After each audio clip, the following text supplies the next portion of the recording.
آج کی گفتگو کا موضوع ہے ذکر الہی، اللہ کو یاد کرنا۔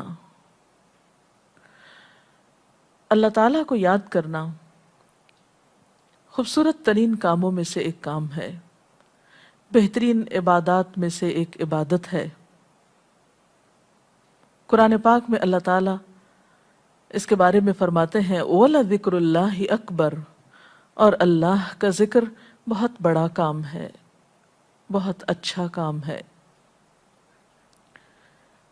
حقیقت یہ ہے کہ انسان جس چیز سے محبت کرتا ہے اس کو ضرور یاد کرتا ہے، اس کا ذکر کرتا ہے، دل ہی دل میں بھی اور زبان سے بھی، کیونکہ جس چیز کی محبت انسان کے دل میں ہوتی ہے وہ چیز زبان پر آ کر رہتی ہے۔ یہ ہو نہیں سکتا کہ ہم اللہ تعالیٰ سے محبت کرتے ہوں، دل میں اس کو یاد کرتے ہوں، پھر زبان سے اس کا ذکر کرنا بھول جائیں۔ ذکر الہی تو بندہ مومن کی زندگی میں غیر محسوس طریقے سے شامل ہو جاتا ہے۔ اس کی اس طرح عادت ہو جاتی ہے کہ انسان اٹھتے بیٹھتے چلتے پھرتے تنہائی میں سب کے بیچ میں بیٹھ کر اپنے رب کو یاد کرتا رہتا ہے، دل ہی دل میں یا زیر لب وہ اپنے رب کو کسی حال میں بھی نہیں بھولتا۔ اور بھولے بھی کیوں؟ اس لیے کہ اس کی ذات پر رب کے احسانات ہر ایک سے بڑھ کر ہیں، اس کی نگاہیں ہر طرف رب کے کمالات دیکھتی ہیں، وہ ہر طرف رب کی نعمتوں کو دیکھ کر سرشار ہوتا رہتا ہے۔ وہ جس طرف بھی نظر اٹھاتا ہے وہیں اس کو رب کی قدرت اور تخلیق نظر آتی ہے، اپنے سامنے، دائیں بائیں، اوپر نیچے، ہر طرف زمین آسمان، جو کچھ بھی بنا ہوا ہے، جو کچھ بھی پھیلا ہوا ہے، وہ سب اس کے رب کا بنایا ہوا ہے۔ پھر وہ اس رب کو کیسے بھلا سکتا ہے؟ قرآن پاک میں اہل ایمان کو ذکر کرنے کی تلقین کی گئی ہے۔ اللہ سبحانہ وتعالیٰ فرماتے ہیں فَاذْكُرُونِي أَذْكُرْكُمْ، تم مجھے یاد کرو، تم میرا ذکر کرو، میں تمہیں یاد کروں گا۔ ایک اور جگہ پر فرمایا وَاذْكُرْ رَبَّكَ فِي نَفْسِكَ تَضَرُّعًا وَخِيفَةً وَدُونَ الْجَهْرِ مِنَ الْقَوْلِ بِالْغُدُوِّ وَالْآصَالِ وَلَا تَكُن مِّنَ الْغَافِلِينَ، اور اپنے پروردگار کو دل ہی دل میں عاجزی اور خوف کے ساتھ اور آہستہ آواز سے صبح و شام یاد کرتے رہو، اور دیکھنا غافل نہ ہونا، یعنی رب کی یاد سے کبھی بھی غفلت اختیار نہ کرنا۔ ایک اور جگہ پر فرمایا وَاذْكُرُوا اللَّهَ كَثِيرًا لَعَلَّكُمْ تُفْلِحُونَ، اور اللہ کا ذکر کرو کثرت کے ساتھ، بہت زیادہ۔ کیوں؟ لَعَلَّكُمْ تُفْلِحُونَ، تاکہ تم فلاح پاؤ، کامیاب ہو جاؤ۔ اس سے پتہ چلتا ہے کہ اللہ تعالیٰ کو یاد کرنا کامیابی کی علامت ہے، اللہ کے ذکر میں کامیابی کی ضمانت ہے۔ مومن مردوں اور عورتوں کی صفت قرآن پاک میں یہی بیان کی گئی ہے کہ وہ بہت زیادہ اللہ کا ذکر کرنے والے ہوتے ہیں۔ سورۃ الاحزاب میں آتا ہے وَالذَّاكِرِينَ اللَّهَ كَثِيرًا وَالذَّاكِرَاتِ، اور اللہ کا ذکر کرنے والے مرد اور اللہ کا ذکر کرنے والی عورتیں جو کثرت سے اللہ کا ذکر کرتی ہیں۔ کثیراً اعد اللہ لہم مغفرۃ واجرا عظیما، اللہ نے ان کے لیے بخشش اور بہت بڑے اجر کا وعدہ کر رکھا ہے۔ اور پھر یہ کہ ذکر کرنے کے لیے کوئی خاص وقت مقرر نہیں، انسان ہر حال میں ذکر کر سکتا ہے، ہر وقت میں ذکر کر سکتا ہے۔ نبی صلی اللہ علیہ وسلم کے بارے میں آتا ہے کان یذکر اللہ فی کل احیانہ، آپ ہر وقت میں، یعنی ہر قسم کے وقت میں، یعنی دن میں یا رات میں، صبح میں یا شام میں اللہ کا ذکر کیا کرتے تھے۔ حدیث پاک میں آتا ہے، حضرت ابو موسیٰ اشعری سے روایت ہے مثل الذی یذکر ربہ والذی لا یذکرہ مثل الحی والمیت، رواہ البخاری۔ آپ صلی اللہ علیہ وسلم نے فرمایا اس شخص کی مثال جو اپنے رب کا ذکر کرتا ہے زندہ انسان کی طرح ہے، اور اس کی مثال جو اپنے رب کا ذکر نہیں کرتا مردہ شخص کی طرح ہے۔ گویا ذکر کرنے والا اور نہ کرنے والا، ان دونوں کے درمیان اتنا ہی فرق ہے جتنا ایک زندہ اور مردہ انسان میں فرق ہوتا ہے. اور یہ فرق کتنا بڑا ہے. یعنی انسان تو وہی ہوتا ہے، لیکن زندہ انسان میں اور مردہ انسان میں زندگی اور موت کا فرق ہے. بالکل اسی طرح جو شخص اپنے رب کو یاد کرتا ہے، اس کا ذکر کرتا ہے، اس کے اندر ایک زندگی ہے، اس کے اندر ایک خاص خوشی ہوتی ہے، اطمینان ہوتا ہے. اور وہ جو نہیں کرتا اس کا دل مردہ ہوتا ہے، اس کے اندر زندگی کی کوئی امنگ نہیں ہوتی. ایک اور حدیث میں آتا ہے، نبی صلی اللہ علیہ وسلم نے فرمایا، اللہ تعالیٰ فرماتا ہے میں اپنے بندے کے خیال کے مطابق ہوتا ہوں یا خیال کے ساتھ ہوتا ہوں. جو خیال وہ میرے بارے میں رکھتا ہے میں اسی کے مطابق اس کے ساتھ معاملہ کرتا ہوں، اور میں اس کے ساتھ ہوتا ہوں جب وہ مجھے یاد کرتا ہے. گویا ذکر کرنے والے اللہ کی مدد کے مستحق ہوتے ہیں. یعنی اللہ ایسے بندوں کے ساتھ ہوتا ہے جو ذکر کرتے رہتے ہیں. اگر وہ مجھ کو اپنے دل میں یاد کرتا ہے تو میں بھی اس کو اپنے دل میں یاد کرتا ہوں، اور اگر وہ مجھے کسی جماعت میں بیٹھ کے یعنی کسی گروپ میں یعنی پبلک میں بیٹھ کے یاد کرتا ہے تو میں اس کو اس سے بہتر جماعت میں یاد کرتا ہوں، یعنی فرشتوں کی جماعت میں یاد کرتا ہوں. تو گویا فَاذْكُرُونِی أَذْكُرْكُمْ، تم مجھے یاد رکھو میں تمہیں یاد رکھوں گا. تو جو شخص بھی یہ چاہتا ہو کہ اللہ تعالیٰ اس کو یاد رکھے، اس کی مشکل میں اس کی مدد کرے، تو اس کے لیے کیا ضروری ہے کہ پھر وہ ذکر کرتا رہے. اور ذکر تمام عبادات کو خوبصورت بناتا ہے. مثلا روزہ رکھنا ایک عبادت ہے، لیکن جس روزے میں ذکر الہی ہو اس کا اجر و ثواب کئی گنا بڑھ جائے گا. حج ایک عبادت ہے بذات خود، حج کا سفر ایک عبادت ہے، لیکن اس سفر میں انسان اگر ذکر الہی کرتا رہے تو اسی حج کا ثواب کئی گنا بڑھ جائے گا. اور نماز تو سراسر ہے ہی اللہ کی یاد کا نام. اقم الصلاۃ لذکری، نماز قائم کرو میری یاد کے لیے. اللہ کے ذکر کا بہترین طریقہ ہے. ایک اور موقع پر آپ صلی اللہ علیہ وسلم سے جب یہ پوچھا گیا کہ سب سے اچھی نماز کس کی، سب سے اچھا روزہ کس کا، سب سے اچھا حج کس کا، سب سے اچھا مجاہد کون، تو آپ صلی اللہ علیہ وسلم نے ہر بار یہی جواب دیا کہ جو اپنے ان کاموں میں ذکر الہی کثرت کے ساتھ کرے. اور ذکر کرنے والے ہر میدان میں آگے نکل جاتے ہیں. حدیث پاک میں آتا ہے نبی صلی اللہ علیہ وسلم نے فرمایا مفردون سبقت لے گئے. لوگوں نے پوچھا کہ یہ مفردون کون ہیں؟ فرمایا وہ مرد جو کثرت کے ساتھ اللہ کا ذکر کرتے ہیں اور وہ عورتیں جو کثرت کے ساتھ اللہ کو یاد کرتی ہیں.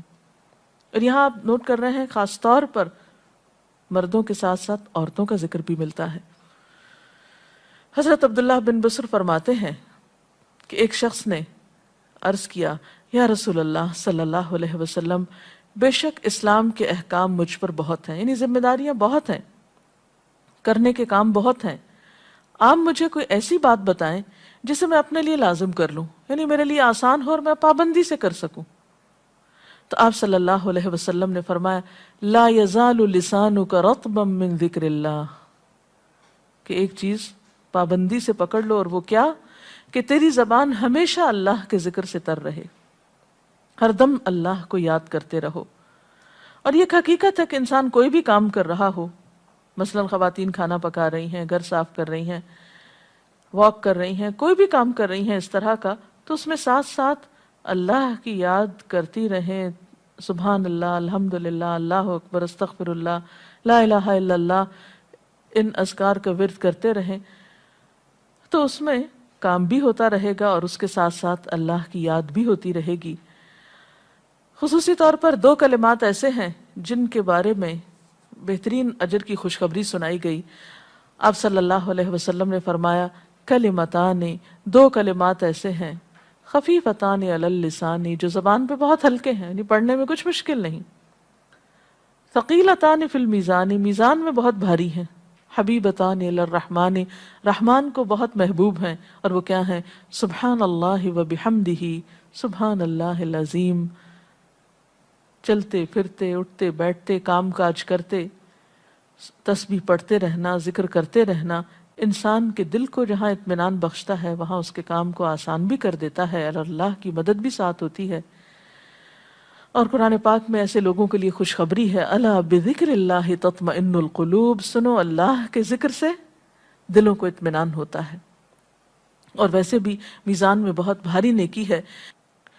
ایک حدیث میں آتا ہے کہ رسول اللہ صلی اللہ علیہ وسلم نے لوگوں سے پوچھا، کیا میں تمہیں نہ بتاؤں کہ تمہارے اعمال میں سب سے اچھا عمل، سب سے پاکیزہ اور تمہارے درجات کو سب سے زیادہ بڑھانے والا، اور جو تمہارے لیے سونے چاندی کے خرچ کرنے سے زیادہ بہتر ہو، اور اس سے بھی بہتر ہو کہ تم اپنے دشمنوں سے ملو، ان کی گردنیں تم مارو اور وہ تمہاری گردنیں مارے، تو کیا ایسا عمل نہ تمہیں بتاؤں؟ صحابہ نے عرض کیا، ضرور یا رسول اللہ صلی اللہ علیہ وسلم، ہمیں ایسا عمل بتائیے۔ تو آپ نے فرمایا وہ اللہ کا ذکر ہے، یعنی تمام اعمال میں وہ سبقت لے جاتا ہے۔ اسی طرح ایک اور حدیث میں ہے، رسول اللہ صلی اللہ علیہ وسلم نے فرمایا کہ جب بھی کچھ لوگ بیٹھتے ہیں اور وہ اللہ کا ذکر کرتے ہیں، یعنی کسی مجلس میں اکٹھے ہو کر بیٹھتے ہیں، تو اللہ کی رحمت ان کو ڈھانپ لیتی ہے، ان پر سکینت نازل ہوتی ہے، اللہ تعالیٰ ان کا اپنے ہاں ذکر کرتے ہیں۔ گویا اکیلے بھی ذکر کیا جا سکتا ہے اور کسی مجلس میں اکٹھے بیٹھ کر بھی۔ پھر اسی طرح صبح و شام بھی، جیسا کہ قرآن پاک میں آتا ہے، وَسَبِّحْ بِحَمْدِ رَبِّكَ قَبْلَ طُلُوعِ الشَّمْسِ وَقَبْلَ غُرُوبِهَا، اپنے رب کی تسبیح بیان کرو سورج نکلنے سے پہلے اور اس کے غروب ہونے سے پہلے۔ ایک اور جگہ پر آتا ہے وَسَبِّحْ بِحَمْدِ رَبِّكَ بِالْعَشِيِّ وَالْإِبْكَارِ، اپنے رب کی حمد و ثنا بیان کرو عشی کے وقت یعنی عصر کے وقت، والابکار اور صبح کے وقت۔ عشی کا لفظ جو ہے یہ زوال شمس سے غروب شمس کے درمیانی وقت کو کہتے ہیں۔ پھر اسی طرح انبیاء علیہ السلام کے بارے میں ہم دیکھتے ہیں، حضرت داؤد علیہ السلام بہت خوبصورت آواز سے، بہت خوبصورت انداز میں اللہ تعالیٰ کا ذکر کیا کرتے تھے۔ نبی صلی اللہ علیہ وسلم نے ایسے لوگوں کے بارے میں بہت خوشخبریاں دی ہیں، اور سب سے بڑی خوشخبری کیا ہے کہ خود اللہ تعالیٰ کا تقرب انسان کو حاصل ہوتا ہے، انسان کے گناہوں کا کفارہ ہوتا رہتا ہے، اور بعض اذکار جو بظاہر تو بہت معمولی نظر آتے ہیں لیکن ان کا اجر و ثواب اتنا ہے کہ انسان حیران ہوتا ہے کہ اتنے کم کلمات کے بدلے اتنا بڑا ثواب۔ جیسے نبی صلی اللہ علیہ وسلم نے فرمایا کہ الحمدللہ کہنا میزان کو بھر دیتا ہے۔ اب الحمدللہ دو لفظ ہیں، لیکن جو شخص دل سے اس کو ادا کرتا ہے تملا المیزان، میزان بھر جاتا ہے اس سے۔ سبحان اللہ، الحمدللہ کے کلمات آسمان اور زمین کے درمیان کو پر کر دیتے ہیں، یعنی اتنا اجر و ثواب ہے ان چھوٹے چھوٹے کلمات کا بھی، لیکن اکثر شیطان ہمیں ان سے غافل رکھتا ہے۔ تو ضرورت اس بات کی ہے کہ ہم کثرت کے ساتھ اللہ کو یاد کرنے والے ہوں، تاکہ ہمارے دین و دنیا کے کام سنور جائیں اور آخرت میں اللہ کے محبوب اور مقرب بندوں میں ہمارا شمار ہو۔ اگر اس سلسلے میں آپ کے ذہن میں کوئی سوال ہے تو آپ کر سکتے ہیں۔ جی آپ پوچھیں۔ محترم ڈاکٹر صاحبہ، ہمیں آپ بتائیں گے کہ مسنون اذکار کی طرف ہمیں رہنمائی فرمائیے۔ بہت سی کتابیں ایسے ہیں جس میں نبی صلی اللہ علیہ وسلم سے ہر موقع کی مناسبت سے اذکار مذکور ہیں۔ مثلا آپ دیکھیے کہ آپ صلی اللہ علیہ وسلم جب نیند سے بیدار ہوتے تھے تو اس وقت اللہ تعالیٰ کے ذکر سے دن کا آغاز کرتے تھے۔ صبح کے وقت الحمدللہ الذی احیانا بعدما اماتنا والیہ النشور۔ پھر اسی طرح بستر سے اٹھنے کے بعد انسان اپنے قضاء حاجت کے لیے اگر واش روم میں جاتا ہے تو اس وقت بیت الخلاء میں داخل ہونے کے وقت کا ذکر ہے۔ پھر بیت الخلاء سے باہر آنے کے وقت نبی صلی اللہ علیہ وسلم جب تہجد کے وقت اٹھتے تھے تو وضو سے پہلے آسمان کی طرف نگاہ اٹھا کر سورۃ آل عمران کی آخری آیات پڑھا کرتے تھے۔ پھر اسی طرح سحری کے وقت خاص طور پر استغفار کا حکم ہے۔ پھر انسان وضو کرتا ہے تو وضو سے قبل اور وضو کے آخر میں ذکر بتایا گیا، اور وضو کے آخر کا ذکر سبحانک اللہم و بحمدک اشہد ان لا الہ الا انت استغفرک و اتوب الیک کا اتنا ثواب بتایا گیا کہ ایسے شخص کے لیے جو پابندی کے ساتھ یہ ذکر کرتا ہے اس کے لیے جنت کے 8 دروازے کھل جاتے ہیں۔ پھر اسی طرح جب انسان گھر سے نکلتا ہے، مسجد کی طرف جاتا ہے، مرد حضرات، تو گھر سے نکلنے کے وقت کی دعا ہے، پھر اسی طرح راستے میں پڑھنے کی، پھر مسجد میں داخل ہونے کی، پھر مسجد کے اندر، پھر مسجد سے باہر نکلتے وقت، پھر دوبارہ گھر آتے ہوئے بازار سے اگر گزرتا ہے تو اس وقت کا ذکر ہے، پھر گھر میں داخل ہونے کا ذکر ہے، پھر اگر کچھ کھا رہا ہے انسان تو بسم اللہ پڑھ کر کھانے کا آغاز کرتا ہے اور الحمدللہ کے ساتھ پھر اختتام کرتا ہے۔ پھر اسی طرح چھینک آنے پر ذکر ہے، پھر مرغا اگر آزان دیتا ہے تو اس وقت کا ذکر ہے، پھر مؤذن کی آزان سن کر انسان اس کو جواب دیتا ہے، اس کے بعد کا پھر ذکر ہے۔ پھر اسی طرح انسان کسی کے ساتھ جب معاملہ کرتا ہے، کہیں وعدہ کر رہا ہے تو اللہ کو یاد کرتا ہے انشاءاللہ کہہ کے، پھر اسی طرح کوئی اچھی چیز دیکھتا ہے ماشاءاللہ کہتا ہے، کہیں استغفر اللہ کہتا ہے۔ تو بندہ مومن کی زندگی کا کوئی مقام اور کوئی موقع ایسا نہیں جس کے بارے میں نبی صلی اللہ علیہ وسلم نے کوئی نہ کوئی خوبصورت انداز کا ذکر نہ سکھایا ہو۔ حتیٰ کہ انسان شام ہوتی ہے تو پھر صبح و شام کے اذکار ہیں، پھر اسی طرح ہر نماز کے بعد کے اذکار ہیں، تسبیحات ہیں، پھر بستر میں جاتے وقت کی دعا ہے، پھر اسی طرح اگر آپ کسی بیمار کی عیادت کرنے کے لیے گئے ہیں تو اس وقت کی دعا ہے، اگر کوئی بیمار ہو جاتا ہے تو اس کے اوپر پڑھی جانے والی دعائیں ہیں۔ یعنی کوئی بھی زندگی کا گوشہ ایسا نہیں جس میں ذکر الہی کی طرف ہمیں متوجہ نہ کیا گیا ہو۔ اور حقیقت یہ ہے کہ انسان جب اس دنیا سے رخصت ہوتا ہے اور اگر لا الہ الا اللہ پر اس کی موت آتی ہے تو انشاءاللہ اس کے لیے بشارت ہے جنت میں جانے کی، لیکن یہ اسی وقت ہو سکتا ہے جب ہم اپنے عام حالات میں ذکر کے عادی ہوں۔